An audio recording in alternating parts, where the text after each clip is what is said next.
హైదరాబాద్ నగరంలో Uppal, LB Nagar, Ramanthapur, Chanchalguda, KPHB ప్రాంతాల్లో కొన్ని బంకుల వద్ద నో స్టాక్ బోర్డులు పెట్టారు.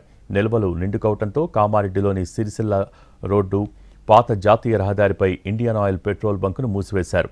ఉమ్మడి మెదక్ జిల్లాలో డీజిల్ కొరత తీవ్రంగా ఉంది. చాలా ప్రాంతాల్లో బంకుల ఎదుట వందల వాహనాలు బారులు తీరి ఉన్నాయి. ఉమ్మడి మహబూబ్ నగర్ జిల్లా వ్యాప్తంగా వాహనదారులు ఇబ్బందులు ఎదుర్కొంటున్నారు. జోగులాంబ, గద్వాల జిల్లాలో ఈ ప్రభావం మరింతగా ఉంది. ఆలంపూర్, ఐజా ప్రాంతాల్లోనూ నో స్టాక్ బోర్డులు కనిపించాయి. చమురు సంస్థల సరఫరాలో జాప్యం చేస్తూ ఉండటం వల్లే ఈ పరిస్థితి తలెత్తిందని, నిల్వలు నిండుకోవడంతోనే నో స్టాక్ బోర్డులు పెట్టాల్సి వస్తోందని డీలర్స్ చెబుతున్నారు.